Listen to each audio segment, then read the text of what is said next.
सिर्फ एक मेरी सोच है कि जिस मिट्टी से उठ करके मैं यहाँ से गया हूँ, इस मिट्टी की खुशबू मेरे अंदर है और इस मिट्टी की जो यहाँ पर जो बदआमालियाँ, यहाँ पर जो मजबूरियाँ, मुफलिसी, बेकारी, लाचारी, बेबसी है, इसको बहुत ही नजदीक से देखा।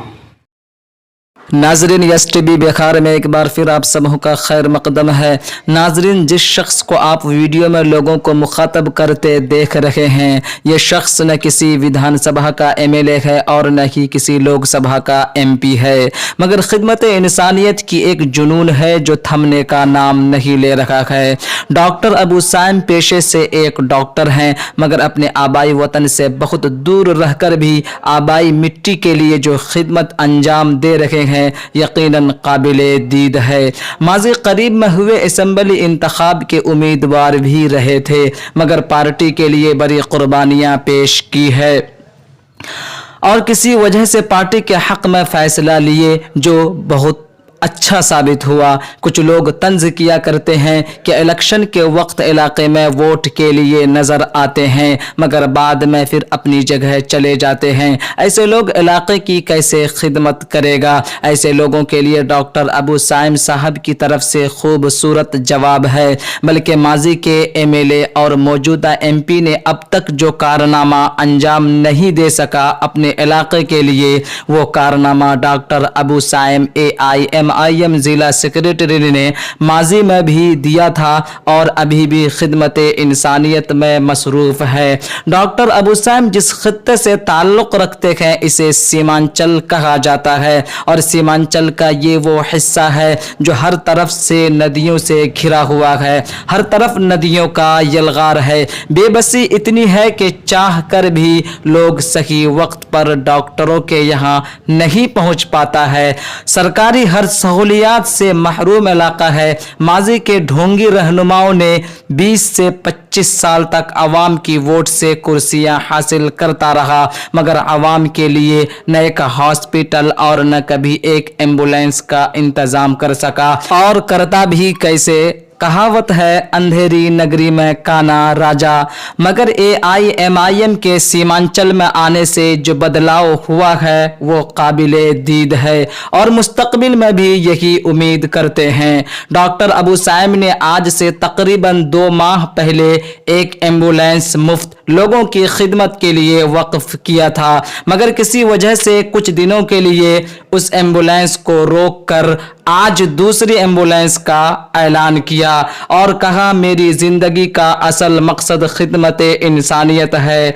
दूर रहकर भी इलाके के लिए हमा वक्त सोचते रहते हैं क्योंकि हम इलाके की बदहाली से वाकिफ़ हैं। अल्लाह ने हमें दुनियावी एतबार से जो सलाहियत दिया है आवाम की खिदमत के लिए कोशा हैं। और मज़ीद कहा कि पिछले एम्बुलेंस की बनिस्बत इस एम्बुलेंस में सहूलियात ज़्यादा हैं जो एक एम्बुलेंस में होना चाहिए। नाजरीन, जो लोग हमारे चैनल पर नए हैं चैनल को सब्सक्राइब करना न भूलें और बेल के बटन को दबाकर आल पर प्रेस कर दें ताकि हर छोटी बड़ी अपडेट सबसे पहले आपको मिले। और पूरी वीडियो को देखिए कि आज एम्बुलेंस देने के बाद आवाम की खिदमत में पेश करने के बाद डॉक्टर अबू साइम ने आवाम से क्या कहा। काबिल नहीं हूँ, बस सिर्फ एक मेरी सोच है कि जिस मिट्टी से उठ करके मैं यहाँ से गया हूँ, इस मिट्टी की खुशबू मेरे अंदर है और इस मिट्टी की जो यहाँ पर जो बदआमालियाँ, यहाँ पर जो मजबूरियाँ, मुफलिसी, बेकारी, लाचारी, बेबसी है, इसको बहुत ही नजदीक से देखा। चप्पलों को बगल में दबा करके जिस तरह से आज से बचपने में मैं जाता था, मैं दुनियावी एतबार से जितना भी कामयाबी मुझे मिली है, जितनी भी हमारी इस्तिताअत में बनाया पाया हूँ, अल्लाह ने जो मुझे बख्शा है उसका मैं शुक्रगुजार हूँ मालिक हकीकी का कि अल्हम्दुलिल्लाह मैं अपने आप को एक बेहतर जगह में महसूस कर रहा हूँ। लेकिन आज अपने इलाके में घूमता हूँ तो बेबसी कम नहीं हुई है, मुफलिसी कम नहीं हुई है, लाचारी कम नहीं हुई है, लोगों की परेशानियां कम नहीं हुई है, तो मुझे बड़ा दुख होता है। और मैं अपने वालिद मोहतरम मरहूम की चंद बातों को आज मैं उसको एहसास करता हूँ। कह रहे थे कि बेटा तुम कहीं भी जा सकते हो, कहीं भी कुछ कर सकते हो, लेकिन अपने इलाकों को भी भूल ना। आज उस बात को जब मैं याद करता हूँ और ये मेरी जब छोटी सी सर्विस आप लोगों की खिदमत में हाजिर होती है, और रात को जब मैं सोता हूँ और कोई आदमी फोन करता है पूर्णिया से कि डॉक्टर साहब हमको एम्बुलेंस नहीं मिलता था, हमारी लाश ले जाने के लिए कोई प्राइवेट गाड़ी वाला तैयार नहीं था और हम रो रहे थे, तो आपके एम्बुलेंस को हमने फोन किया और हमारी लाश को घर तक पहुंचाया गया, तो बड़ी सुकून से सोता हूँ, बड़ी सुकून से सोता हूँ। शायद मैं जिंदगी का सबसे अच्छा खाना खा करके, मैंने पैसे का बंडल देख करके, मैंने अपना रिहाइश अच्छा बना के, मुझे वो खुशी महसूस नहीं हुई जिस वो मैं एहसास करता हूँ कि किसी गरीब को, मजदूर को, बेबस को, लाचार को ये छोटी सी सहूलत मेरे तरफ से मुहैया हो रही है। आप लोगों का मैं बेहद ममनून और मशकूर हूँ कि आप लोगों ने व्हाट्सएप मैसेज के जरिए, मैंने किसी को दावत देने का, मैंने फोन नहीं कर सका इतने लोगों को, मेरे पास वो कलील वक्त था। मैं बेंगलोर के अंदर में जुमा के दिन मुझे एक गाड़ी मिली और मैं गाड़ी वाले से बात किया, वो बोला शनिचर या इतवार को आप आओगे तो गाड़ी रहेगी, नहीं तो बिक जाएगी। मैंने इमरजेंसी में फ्लाइट का टिकट बनाया और मैं आगे, मेरी अम्मी की भी तबीयत खराब थी, मैं आना चाहता था, लेकिन अल्लाह ने ये खिदमत लेने के बहाने मेरी अम्मी की तबीयत खराब कर दिया और मैं अम्मी की खैरियत पूछा और गाड़ी का डम्बनशा बनाया, आकर के अम्मी की सूरत देखा तो अम्मी अच्छी हो गई। मेरी अम्मी ने कहा बेटा तुमसे अल्लाह ये काम लेना चाहता था, इसलिए मेरी तबीयत खराब किया था, जाओ पहले तुम ये काम करके आओ। मैं अम्मी को पूर्णिया से फोन किया हूँ कि अम्मी मैं आज घर नहीं आ सकता बेटा, पहले एम्बुलेंस लेकर के आओ, उसके बाद मेरी सूरत देखना। ये हमारे घर की, हमारे अम्मी अब्बू की तालीम है। हमारे बड़े भाई मरहूम अब्दुल मोनीम शमसी साहब, ये अमोर बैसा के जो सीनियर लोग हैं, जो सुरजापुरी डेवलपमेंट ऑर्गेनाइजेशन से जुड़े हुए हैं, वो लोग उनको बहुत अच्छी तरीके से जानते हैं। उनके एक पुराने दोस्त मास्टर मंजर सफी साहब को मैंने दावत किया था, शायद कोई उज़्र की वजह से वो नहीं आए, वो उनके बहुत करीबी दोस्त थे। वो सुरजापुरी डेवलपमेंट ऑर्गेनाइजेशन के सेक्रेटरी थे नशरो साहब के, तो मैं उस तंजीम के साथ वहां बैठा करता था। उन लोगों से भी मैंने बहुत बातें सीखी है, और खास करके ये जो खिदमत खल्क करने का जो जज्बा, एक थोड़ा सा जो जज्बा आप मेरे अंदर देख रहे हैं, ये बहुत बड़ा जज्बा तबलीगी जमात वालों की देन है। मेरे सबसे पहले मैं जब अपना ग्रेजुएशन कंप्लीट करके मैं आकर के कानकी में अपना यहाँ पर डिस्पेंसरी खोला था, उस वक्त पटुगांव में इज्तिमा हुआ था, वहां से मेरी तश्कील हुई थी। डॉक्टर सैयद साहब को अल्लाह सेहत नसीब करे, हमारे यहाँ मरकज के जिम्मेदार हैं। मेरी से मुलाकात अभी आजकल में नहीं हो पाई है, इंशाल्लाह मैं उनसे मुलाकात भी करूंगा। तो उनके साथ मैंने पटुगा इज्तिमा में करीब 40 दिन जो वहाँ काम होता है उनके अंडरशिप में मैंने किया, और वहां से मैंने अपने चेहरे पर भी सुन्नत छोड़ा।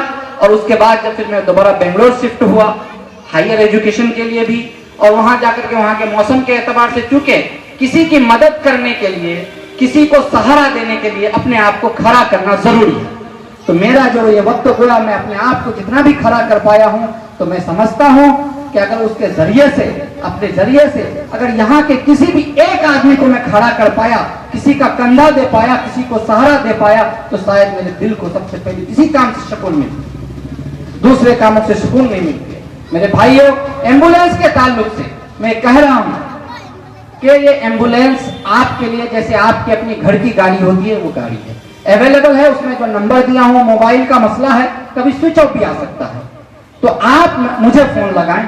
मैं कभी भी ऐसा नहीं करता हूं कि फोन स्विच ऑफ करता हूं। 12 बजे के रात के बाद कभी कभी फोन स्विच ऑफ कर देता हूं मैं, लेकिन इंशाल्लाह क्योंकि अब हमारा एम्बुलेंस है तो मैं स्विच ऑफ नहीं करूंगा, आप लोगों से वादा करता हूं।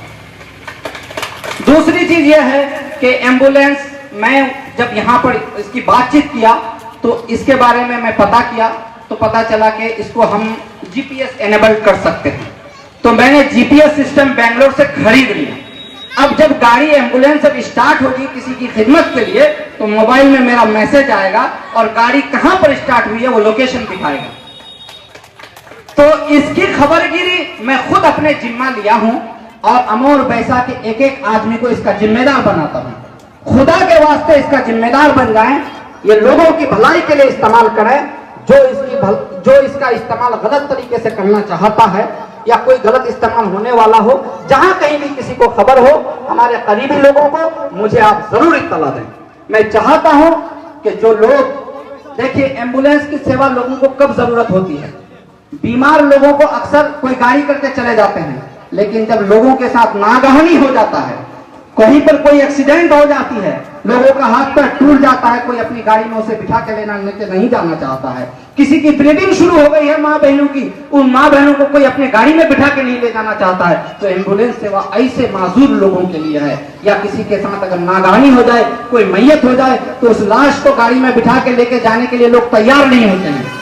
ऐसी जरूरतों में आप अमोर विधानसभा के अंदर में हो या इससे बाहर हो, मैं इसलिए कहता हूं कि परसों मुजीब भाई बोलकर के एक डिपिटोला का आदमी को एम्बुलेंस की जरूरत हुई और मेरा जो टेम्पोररी एम्बुलेंस था उसकी सेवा खत्म हो गई। अब उन्होंने मुझे फोन किया कि कोई तैयार नहीं हो रहा है साहब, मेरे अब्बा की तबीयत बहुत खराब है, लोग सोच रहे हैं इसको कोरोना या कुछ हो गया है।